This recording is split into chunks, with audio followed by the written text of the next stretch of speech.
Bom dia. Bom dia. E aí, meus queridos? Bom dia, Bruna. Bom dia. Bom dia, bom dia, bom dia.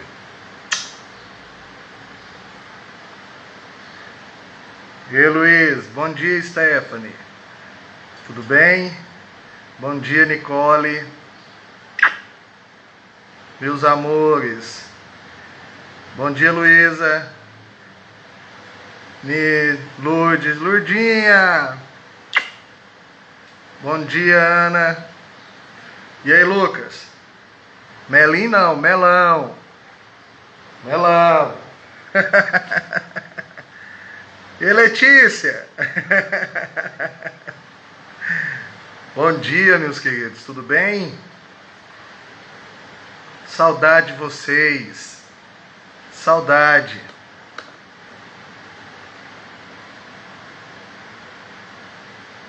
Oi, oi, oi, oi, oi. Bom dia, bom dia.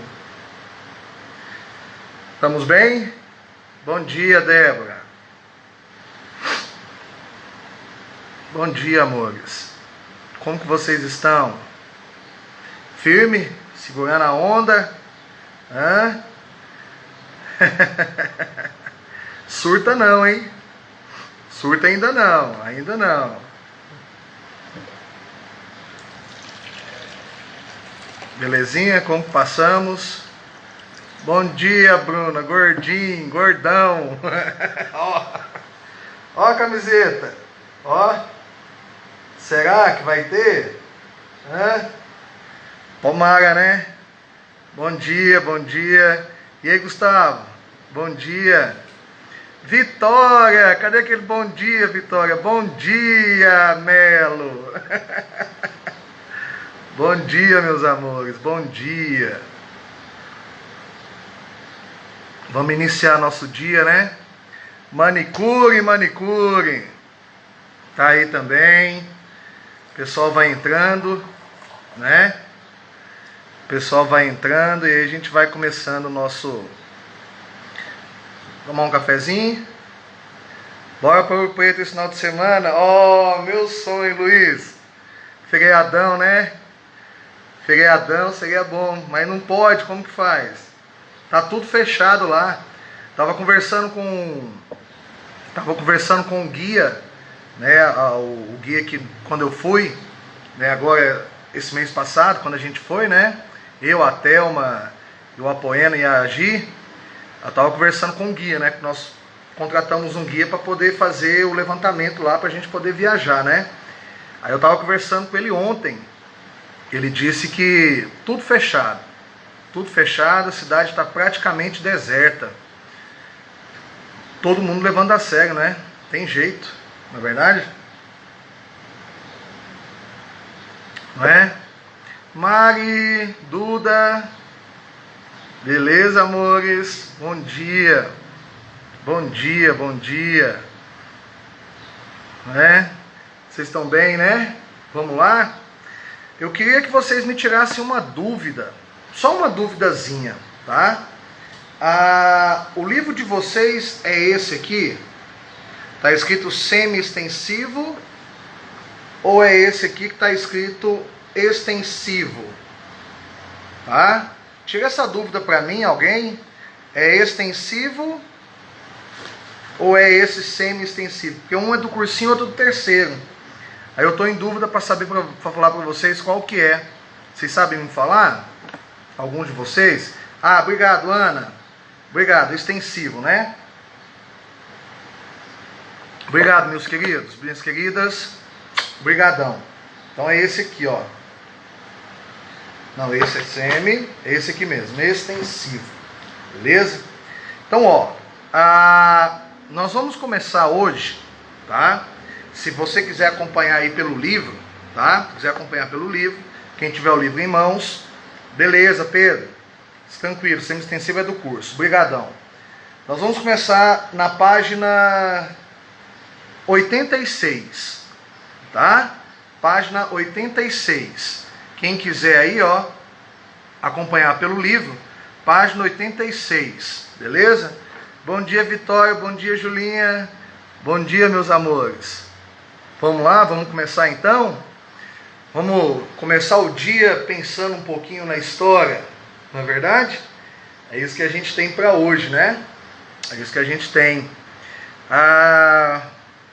Amanhã feriado, né? Quinta e sexta feriado. Segunda-feira a gente volta, né? Com as lives normalmente, né? Até porque nós ainda temos que ficar em casa, não é verdade? Oi, Cíntia, meu amor. Cadê meu bombom, Cíntia? Meu bolo, meu bombom. Saudade de vocês. Meu Deus do céu. Que saudade. Vocês não imaginam a saudade que eu tô de vocês. Quem vê até pensa, né?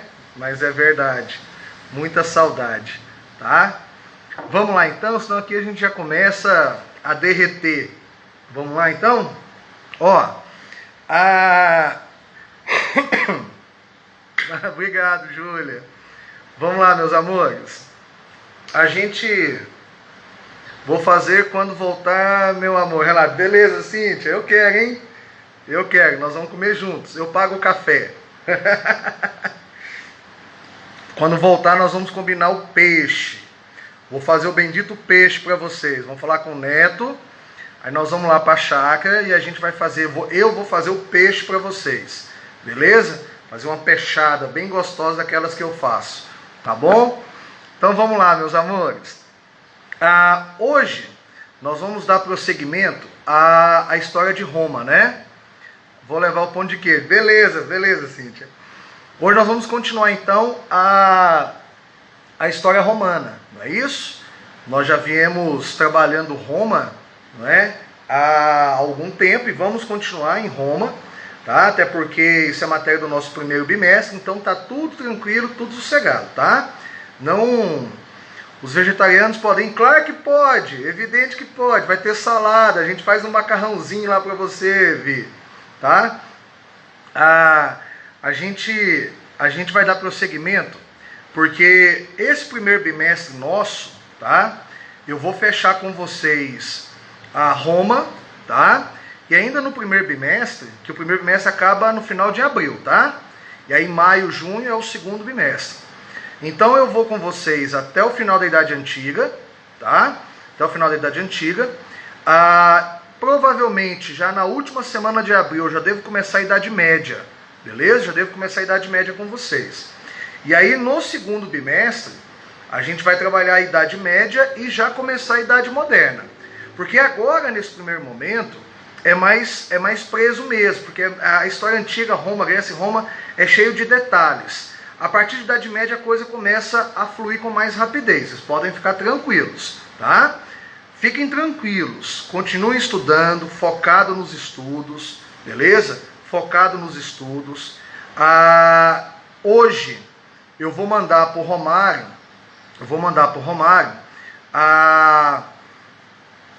um esquema, tá? Um esqueminha, uma aula em PowerPoint sobre civilização romana, tá? Vou mandar para o Romário, ele vai colocar no aplicativo para vocês. E por favor, alguém que tenha o WhatsApp das turmas, manda para mim no meu direct, tá? No meu direct, manda para mim alguma coisa para que eu possa colocar para vocês, tirar foto do gabarito da lista, daquela primeira lista que eu mandei para vocês, tá? Então manda para mim um direct, fala assim, eu sou de turma tal, manda para mim o gabarito, eu vou tirar foto pelo direct, tá? Do Instagram, Professor Melo, ok? E lá vocês repassem no grupo. Pode ser assim, não é? Porque aí fica bom, vocês se planejam, beleza? Tranquilo? Então, recados dados, vamos lá começar. O que nós vamos trabalhar hoje? Hoje nós vamos trabalhar uma parte da República Romana, tá? Lembrando que nós estamos falando da República Romana, que na live passada individual nós falamos do quê? Nós falamos da montagem dessa república, não é? A monarquia caiu, os patrícios tomaram o poder, derrubaram o último rei de Roma, um cara chamado de Tarquínio o Soberbo, e aí se instaurou em Roma um regime político chamado de república, beleza? Lembrando a vocês que o termo república significa coisa pública, quer dizer, uma coisa de todos, ou uma coisa para todos. E aí você lembra que nós tivemos aquelas divisões administrativas. Quem vai governar Roma? Qual é a instituição máxima? O Senado. Abaixo do Senado nós temos as assembleias. Lembra lá? Curial, tribal, centurial. E depois eu vou ter a formação ainda da Assembleia Popular, que vai ser composta só por plebeus. E eu tenho os magistrados. Quem são os magistrados? São os funcionários públicos romanos. E aí eu comentei sobre os mais importantes para vocês. Cônsules, edes, questores, pretores, censores, ditadores e os tribunos da plebe. Não é? Então nós vimos isso. E aí, a partir disso aí, que é o que parte a nossa aula de hoje, vocês têm que começar a entender o seguinte. Quem participa diretamente dessas instituições, inicialmente, eu estou falando do início da República, tá, meus queridos? Início da República, viu, Pedro? Pedro não vale, beleza? Início da República. Quem participa inicialmente dessas instituições, Senado, Assembleias e Magistrados, eram apenas patrícios, ok? Então a cidadania em Roma estava nas mãos apenas dos patrícios. Não existia uma extensão da cidadania a outras camadas sociais dentro de Roma. E ainda eu estou falando de Roma, tá? Pequenininha, Romazinha pequenininha, ok? A cidade. Que logo nós vamos trabalhar a expansão romana, ok? A expansão do território e a formação do Império Romano, tá? Então, vamos pensar aqui uma coisa. Eu tenho... qual foi a motivação da queda da monarquia, Lucas? Os patrícios. Os patrícios querendo assumir o poder, porque o poder durante a monarquia estava nas mãos do rei. O rei concentrava o poder nas suas mãos. E aí os patrícios, né, vão querer governar. E os patrícios que vão derrubar o rei. Tá? Então quem derruba a monarquia são os patrícios, né, para poder enlarguecer o seu poder político dentro de Roma. Tá? E aí, quando eles derrubam a monarquia, eles criam essa república governada pelos patrícios. Beleza, Lucas? Então são os patrícios que derrubam a monarquia. Muito bem. E aí eu quero que vocês entendam o seguinte. Lá no início, quando eu comecei Roma com vocês, eu disse para vocês que é importante que vocês saibam o conceito de patrício e plebeu. Correto? Patrício eram quem? Eram os latifundiários, eram os grandes donos de terras. Era a chamada aristocracia. E eles inicialmente eram cidadãos. Lembra do termo cidadania. O que é ser cidadão em Roma? Ser cidadão é você votar e ser votado. É você ter a capacidade de participar politicamente. Beleza? Então, se você é um patrício, você tem a capacidade, você tem o poder de quê? De participar diretamente das instituições romanas. Beleza? Só que os patrícios eram a minoria. Ok? Do outro lado, nós temos uma camada que é heterogênea. Tá? Muitas vezes você tem dúvida em saber quem é o plebeu. Né? Plebeu, meus queridos, presta bem atenção nisso. O plebeu é uma junção de pessoas, tá? Que podem ser oriundas da fundação de Roma, que podem ser estrangeiros que chegam, ok? Na cidade de Roma. Então o plebeu é uma camada muito heterogênea. Como assim heterogênea? Eles são diferentes, não são todos iguais, tá? Eles têm uma semelhança. E essa semelhança eu vou comentar com vocês, beleza? Mas quem são os plebeus? Primeiro são homens livres, tá? Inicialmente são homens livres, tá? Que se dedicavam ao comércio e ao artesanato. Então, primeira coisa, homens livres que se dedicavam ao comércio e ao artesanato. Alguns deles, são pequenos proprietários de terras, ok? Alguns são pequenos proprietários de terras, beleza? Então essa plebe é a maioria no início de Roma. Por que eu estou falando que é a maioria no início? Porque depois a maioria vai ser composta por quem? Por escravos. Quando começa o processo de quê? De expansão. Só que essa plebe é a maioria, mas eles não têm cidadania. Ok? Não existe, tá, plebeu, tá, participando daquelas instituições. E aí que eu quero que vocês entendam. A República Romana, não só a República, mas o Império também, mas como nós estamos trabalhando na República vai ser constante, presta atenção nisso, na República vai ser constante o choque entre plebeus contra patrícios. Então, olha o dado importante. Durante toda a República Romana, vai ser constante o choque entre plebeus com patrícios. Por que vai ser constante esse choque? Vão ser duas coisas, tá? Dois motivos. Um motivo que nós vamos discutir hoje nessa aula, que é o motivo inicial, tá? Que é o motivo do início dessas revoltas, e depois um lá na frente, já no final da República Romana, tá?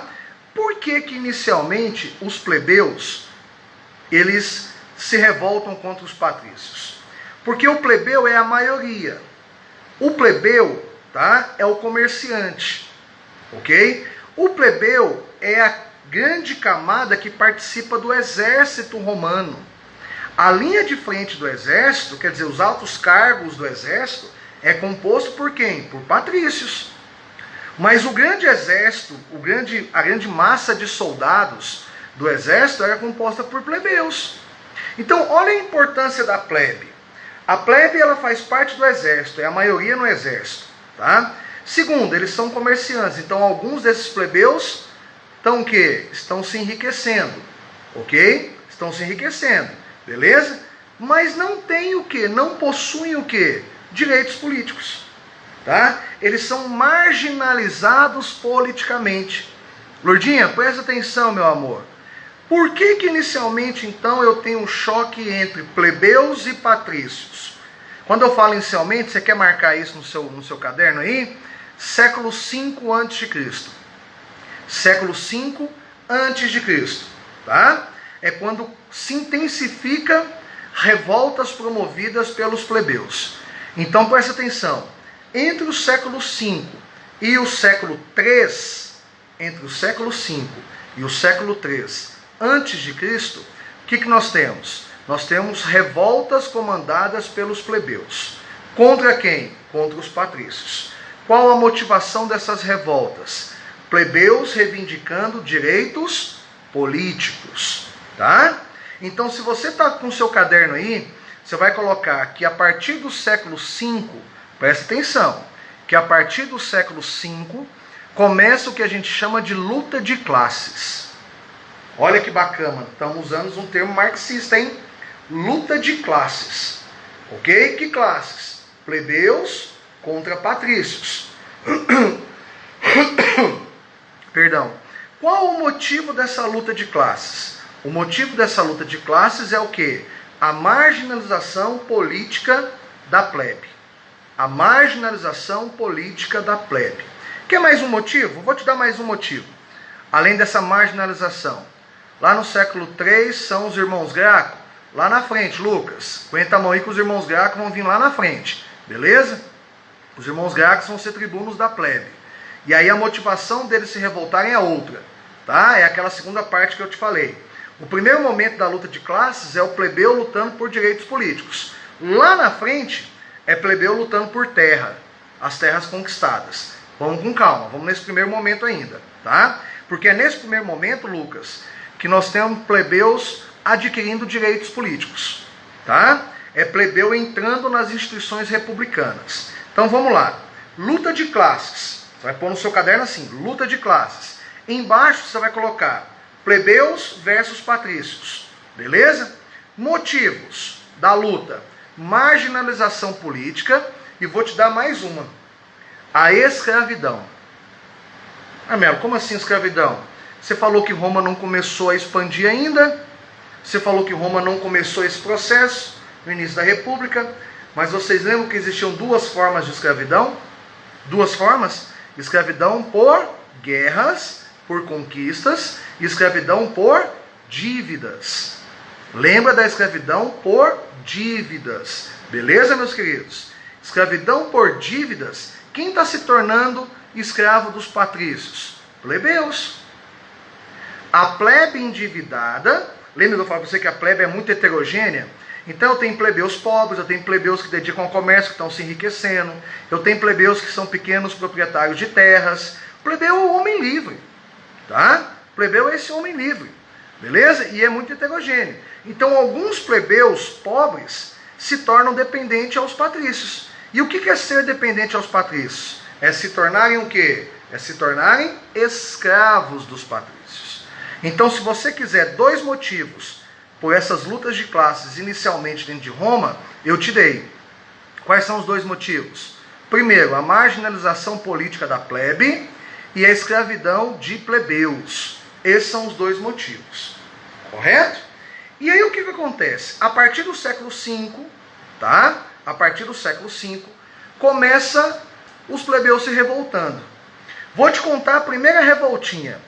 Os plebeus vão se revoltar e vão sair da cidade de Roma e vão para um monte mesmo, geograficamente falando, um monte, do lado de Roma chamado Monte Sagrado, tá? Então eles saem da cidade de Roma. Agora você imagina, plebeus saindo da cidade de Roma. O que vai acontecer com a cidade? A cidade vai acabar, a cidade vai parar. Porque não vai ter exército, não vai ter comerciante, entendeu? Por que os plebeus fazem isso? Porque os plebeus, meus queridos, aí que é o massa. Olha que bacana. A partir do século V, a maioria dos plebeus adquirem uma coisa, tá? Adquirem uma coisa que a gente chama na história de consciência de classe. Eu não estou falando de luta de classes? Para ter luta de classes, as classes têm que ter consciência de classe. O que é ter consciência de classe? É plebeu se reconhecer como plebeu.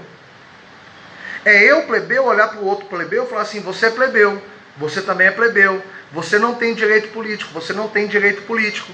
Então o que nós vamos fazer? Vamos nos unir. Vamos nos unir e vamos fazer o quê? Vamos lutar por direitos.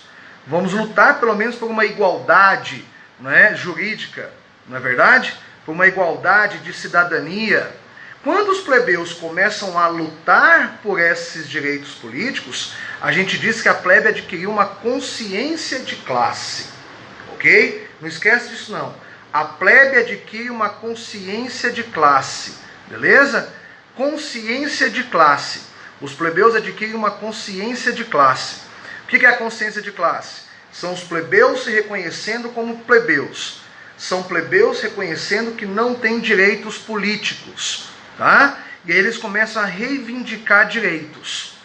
E aí, se você pegar, no seu livro não está falando, tá? Mas se você pegar outros livros, você vai perceber que entre o século V e o século III, os plebeus organizam de 5 a 6 revoltas. Do século V ao século III, tá? Lembra que as datas estão decrescendo, tá bom? Está decrescendo porque é antes de Cristo. Então, do século V ao século III, os plebeus, nós vamos destacar de 5 a 6 revoltas promovidas, tá, pelos plebeus. Monte Sagrado, tá? Isso é só detalhe, beleza?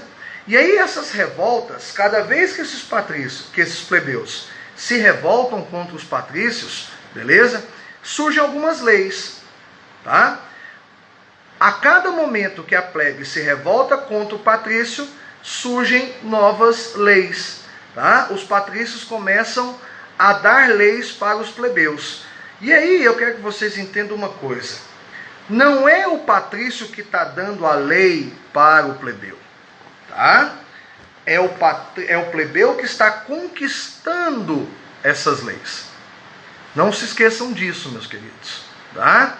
Todas as leis que eu for comentar aqui com vocês agora são conquistas plebeias. Os plebeus conquistaram a partir do momento que adquiriram uma consciência de classe, se juntaram e começaram a se revoltar. Beleza? E aí nós vamos ter inúmeras leis. E eu vou comentar algumas dessas leis com vocês. Melo, isso quando? Entre o século V e o século III. Século V, século III. Beleza? Presta atenção nisso. Lembra aquela primeira revolta que eu te falei, que os plebeus vão para o Monte Sagrado? Muito bem. Aquela revolta proporcionada pelos plebeus vai fazer com que os patrícios criem uma lei, tá? Criem uma lei chamada de tribunos da plebe. Olha a criação dos tribunos da plebe. Quem são os tribunos da plebe? Os tribunos da plebe são plebeus senadores. Então você quer colocar no seu caderno aí? Coloca aí, tribunos da plebe. Tribunos da plebe. Puxa um setinho na frente e coloca assim, senadores plebeus. Ô Melo, mas eles vão ser a maioria no Senado? Claro que não. Evidente que não. A maioria ainda vai ser composta por patrícios. Mas esses tribunos da plebe, tá? Eles vão ter uma marca importante. Qual vai ser a principal finalidade desses tribunos da plebe? Esses tribunos da plebe vão ter o poder de vetar leis. Então o tribuno da plebe é quem? É o senador plebeu. Beleza? Os plebeus, através de uma assembleia, chamada Assembleia Popular, vão eleger esses tribunos da plebe. Eleger os tribunos da plebe, eles vão para o Senado. E eles se tornam senadores. E qual vai ser a função deles? Eles vão ter a função de vetar leis. Evidente, meus queridos, que vetar leis que fossem contrárias a quem? Aos próprios plebeus. Ok? Então os tribunos da plebe nascem dessa primeira revolta no século V, tá? Aonde você tem plebeus se dirigindo para o Monte Sagrado. E aí os patrícios, tá? Criam os chamados tribunos da plebe. Então presta atenção nisso. Ô Lucas, você falou dos irmãos Graco, correto? Os irmãos Graco, eles são tribunos da plebe. Tibério Graco e Caio Graco. Só que nós vamos falar isso depois. Nós vamos falar isso quando estiver falando da decadência da república. Ok? Mas os irmãos Graco eram tribunos da plebe. Eram senadores plebeus. Beleza? Tranquilo? Então a primeira lei que nós temos, fruto desse choque entre patrícios e plebeus, tribunos da plebe. Uma segunda lei, isso, né? Cuidado com datas, tá, Lucas? Eu não estou falando datas, porque não existe uma precisão, tá, temporal nesse momento. Por exemplo, você colocou 494. Em alguns livros você vai ver 493. Você entendeu? Então, cuidado com datas nesse momento da história, porque não existe uma precisão, ok? Tem historiadores que falam de um jeito, tem historiadores que falam de outro. Por isso que eu estou falando entre o século V e o século III, tá bom? Entre o século V e o século III, tá bom? Beleza? Mas valeu, Lucas, tá? Uma outra lei que vai ser criada é a chamada Lei das 12 Tábuas, tá? Em 450 a.C., século V ainda, beleza? O que foi a Lei das 12 Tábuas? A Lei das 12 Tábuas é o que foi que deu o pontapé inicial para a constituição do direito romano, tá? Lá na frente nós vamos falar sobre direito romano, beleza? Mas o primeiro código de leis escrito de Roma era o quê? Vai ser o quê? A Lei das 12 Tábuas. Reivindicação da plebe. Porque até então as leis eram o quê, meus queridos? As leis eram orais. Como que é o nome disso? Vou escrever aqui para vocês, ó. Direito consuetudinário. Consuetudinário. Beleza? Esse é o nome do direito que existia em Roma antes da Lei das 12 Tábuas. Direito consuetudinário. O que é o direito consuetudinário? São quando as leis são faladas, quando as leis são orais. Beleza? E em toda a civilização antiga, quando as leis são orais, quem tem o poder sobre elas? Quem tem o conhecimento delas? Apenas a elite. E quem é a elite em Roma? Patrícios.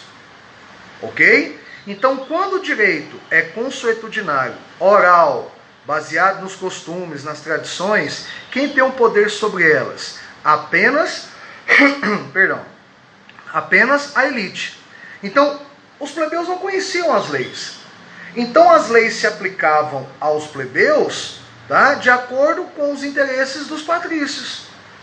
Eles poderiam até criar leis, inventar leis.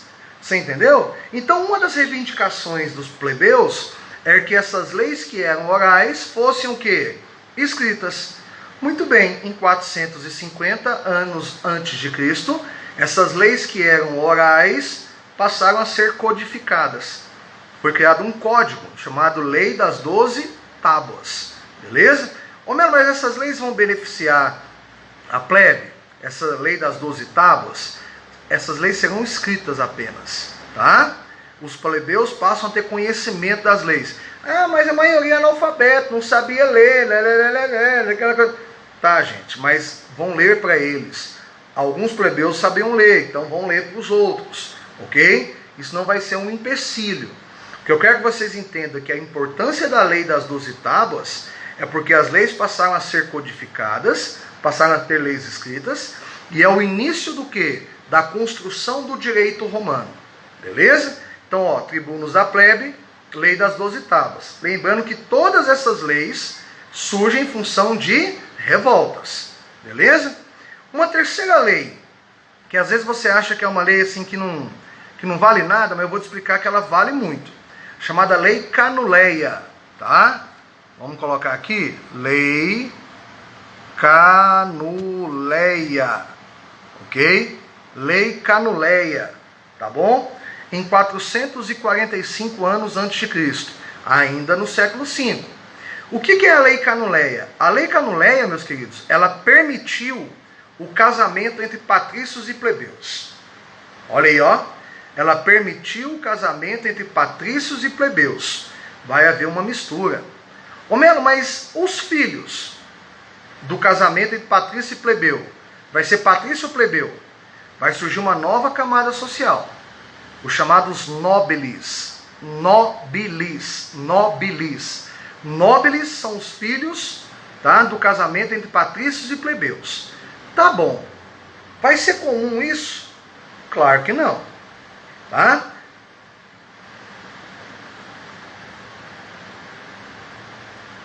Você já editou ou vai editar aquelas coisas que você deixou no caderno para completar antes da quarentena? Ô Cíntia, o que eu fiz, o que eu estou fazendo com vocês, é porque cada turma de terceiro, tinha turma que eu estava mais à frente, tinha turma que eu estava mais atrás, tá? Em função de substituição, dessas coisas todas, tá? Então, presta atenção a partir daqui, ok? Eu não sei até onde eu fui no caderno de vocês, eu acho que se faz terceiro A, né? Mas, por exemplo, terceiro C, terceiro B, tá diferente um pouquinho, tá? Uns estão mais na frente, outros estão atrás, então vamos pegar a partir de agora, tá, Cíntia? Se você já tem isso no caderno, beleza. Eu não lembro se eu tinha ditado isso, tá? Se não, pega aí a partir de agora. Já falei das instituições republicanas nas lives passadas, tá? E agora nós estamos falando dessas leis. Não tem como voltar, beleza? Qual foi a camada social que surgiu? Chamados nobilis. Nobilis. Beleza? Beleza, Luísa? Show de bola. Se puder mandar para a Cintiazinha, show de bola, tá? Beleza, eu falei na aula passada, né? E aí você anotou. Show, beleza. Então, presta atenção. Volta aqui. Então, o que é a Lei Canuleia? A Lei Canuleia permitiu o quê? O casamento entre patrícios e plebeus. Beleza? Vamos lá, então.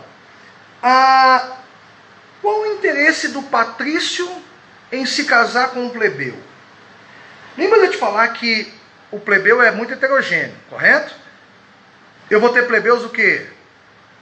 Ricos, comerciantes que vão se dar bem, entendeu? Mas são plebeus. Então, o patrício casa com um plebeu rico para ter o quê? Para ter dinheiro, para ter essa possibilidade de riqueza. Do outro lado, o plebeu casa com o patrício para ter o quê? Para ter status, tá? Dentro de Roma. Então existia um interesse, não é só amor, né? Não é só amor, não, tá? Existiam interesses por trás disso, beleza? Existiam interesses. Alguns patrícios interessados na grana dos plebeus, aqueles enriquecidos. Do outro lado, os plebeus querendo ter o status de ser casados com patrícios. Então a Lei Canuleia, beleza? Possibilitou o casamento entre patrícios e plebeus. Muito bem. Uma quarta lei, e presta atenção nessa lei, tá? Chamada Leis Licínias. Ó, Leis Licínias. Leis Licínias, ok? Tá vendo que está no plural? Porque são duas leis, tá? Vão ser duas leis. O que essas leis licínias vão dizer? A primeira lei licínia, a primeira delas, ela vai abolir a escravidão por dívidas. Ok? Então presta atenção.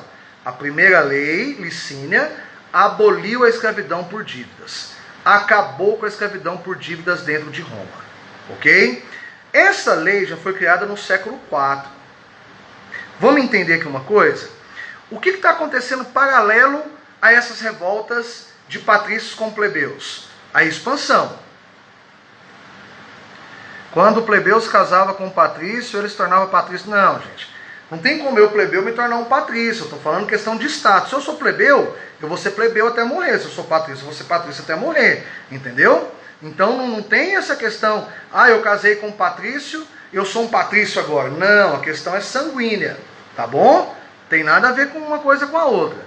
O que vai acontecer é que o plebeu vai ter o status, ok? De figurar entre os patrícios, e alguns patrícios vão ter o dinheiro desses plebeus ricos. É só isso, beleza? Tranquilo?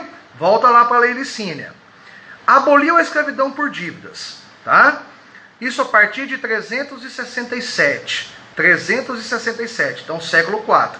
O que está acontecendo nesse momento? Nesse momento está acontecendo a expansão do território, tá? Porque não tem como ver paralelamente, gente. Mas está acontecendo a expansão. O que Roma está adquirindo com a expansão? Escravos, correto? Então, uma das reivindicações dos plebeus é que acabasse com a escravidão por dívidas. Porque quem é que mais sofre com a escravidão por dívidas? Os próprios plebeus. Então, uma das leis licínias aboliu a escravidão por dívidas. Beleza? A segunda lei licínia, ok? Vai instituir que um dos cônsules, tá vendo? Que você tinha que saber lá atrás dos magistrados, do Senado, das assembleias, não tem como eu ficar voltando atrás lá toda hora. Então você tem que saber. Lembra quem são os cônsules? Em número de 2, eles praticamente é o poder executivo, eles exercem o poder executivo, eles administram, eles presidem o Senado, as assembleias, comandam o exército, e eles eram 2, eram em número de 2, tá? E esses 2 eram o quê? Patrícios. A partir de agora, a partir dessa lei licínia, um desses patrícios, um desses cônsules, vai ter que ser o quê? Plebeu. Então, as duas leis licínias, uma acaba com a escravidão por dívidas, a outra institui que um dos cônsules tem que ser o quê? Plebeu. Então, agora eu tenho um patrício, eu tenho um plebeu. O que os plebeus estão conseguindo? Os plebeus estão conseguindo, não vou te dizer uma igualdade, tá? Mas eles estão conseguindo direitos. Eles estão conseguindo entrar na estrutura política de Roma, aos poucos, gradativamente. Então, tribunos da plebe, lei das 12 tábuas, lei canuleia, leis licínias. Tem mais 2 leis, tá? Uma lei a gente chama de lei Ougúnia. Lei Ougúnia. Aqui, vou digitar aqui. Lei Ougúnia, tá? Lei Ougúnia, beleza? Determinou a partir dessa lei que plebeus poderiam se tornar sacerdotes. Antes, os sacerdotes romanos, o que é um sacerdote, meus queridos? É quem comanda a religião, tá? Lembra que ainda Roma, a religião era politeísta, baseada numa mitologia, ok? Quem administrava os cultos, quem administrava as festas religiosas, quem tinha o domínio sobre a religião eram os sacerdotes, tá? A partir da lei Ougúnia, plebeus também poderiam se tornar sacerdotes. Então o que é a lei Ougúnia? Plebeus se tornando sacerdotes romanos, beleza? E a última lei, a gente chama lei Hortência. Lei Hortência. Talvez uma das leis mais importantes que nós tivemos dentro de Roma. Talvez uma das maiores conquistas, tá, dos plebeus, ok? A lei Hortência, você vai pôr no seu caderno assim, lei Hortência, puxa a setinha do lado e coloca assim, surgimento do plebiscito. Surgimento do plebiscito. Ok? Surgimento do plebiscito. A palavra plebiscito vem de quê? Plebe. Você já ouviu falar de plebiscito hoje? No Brasil nós tivemos 2 plebiscitos em toda a nossa história, sabia disso? No Brasil nós tivemos um plebiscito, tá? No governo de... Na transição do governo de Jânio Quadros para João Goulart, tá? Nós tivemos um plebiscito, ok? Não vou entrar nisso agora. E tivemos um plebiscito, se não me falha a memória, em 1993, que também é uma consulta popular, tá? No primeiro plebiscito, o povo foi às urnas para votar se queria o presidencialismo ou o parlamentarismo. Em 93, a mesma coisa.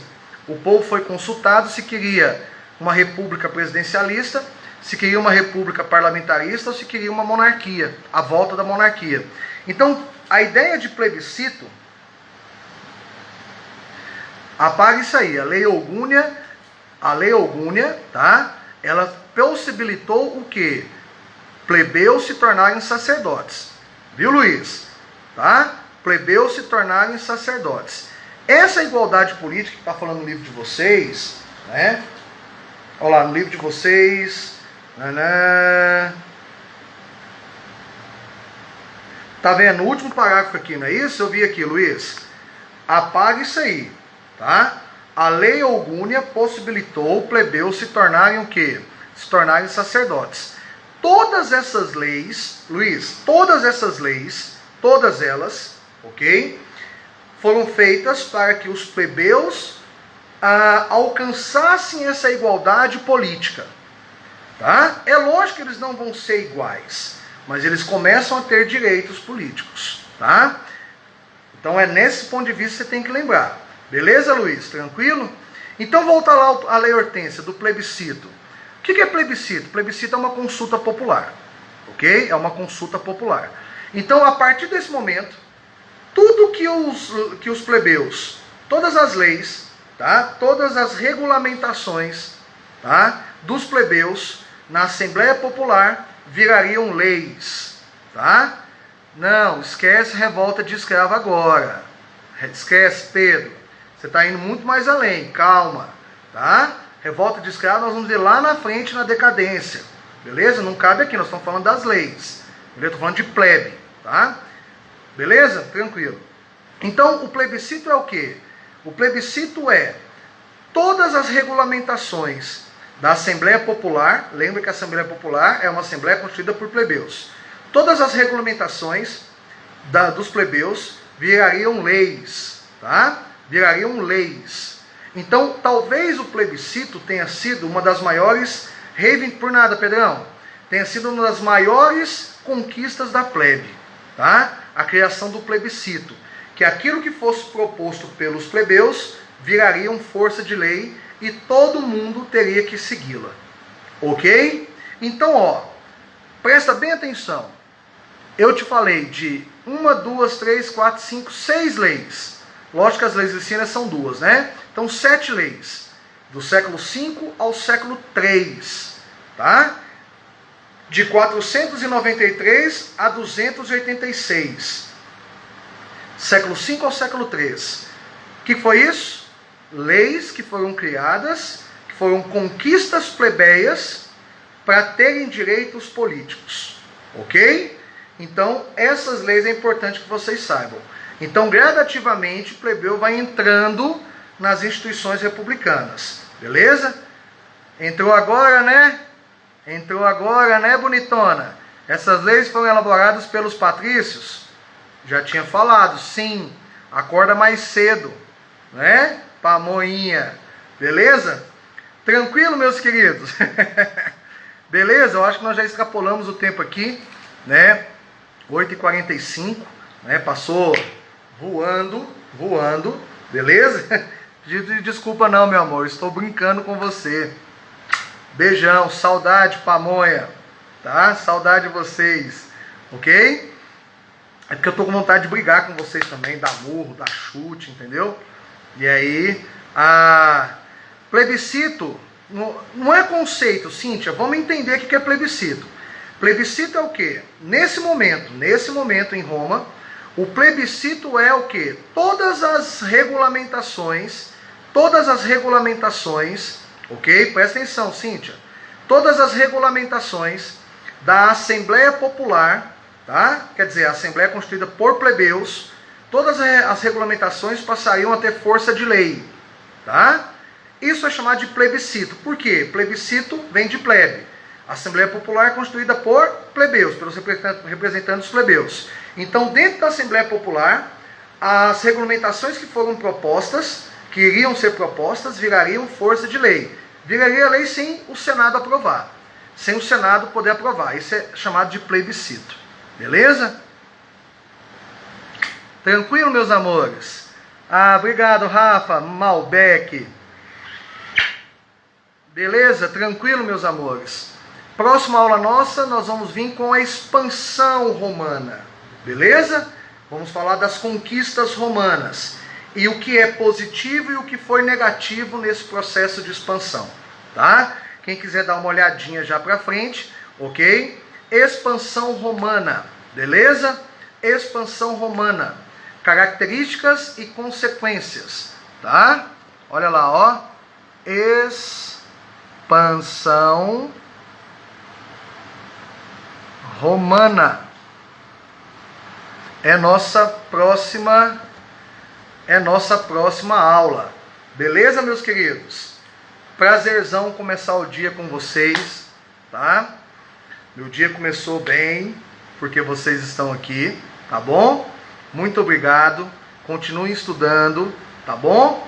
Estamos aqui. Não se esqueçam de alguém, por exemplo, eu acho, ô Pedro, eu te mandei as fotos do gabarito da lista, não é?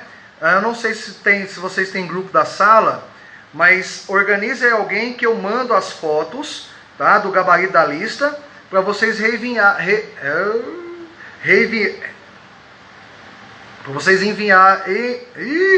enviarem para todos, beleza? Tranquilo? Saudade de vocês também, tá, meus amores? Fiquem com Deus. Deixa eu falar uma coisa com vocês. Dá uma forcinha pro professor Marco Aurélio. Marco Aurélio dá aula para vocês. Se der aula para vocês, o pai dele faleceu ontem, tá? E ele tá muito triste. Então quem tiver o Instagram dele, alguma coisa assim, manda um oi, manda uma força para ele, tá? Eu acho que ele tá precisando dessa força, vai ser muito bem-vinda essa força, vinda de vocês também, tá bom? Beleza, meus queridos? Dá uma forcinha lá pro Marco Aurélio, tá bom? Tá? Vamos usar a humanidade um pouquinho. Ó, Ouro Preto, né? Quem sabe sai esse ano. Tchau, meus queridos. Fiquem com Deus, tá? E até a próxima aula. Beleza? Tamo junto? Tamo junto? Beleza? Tchau.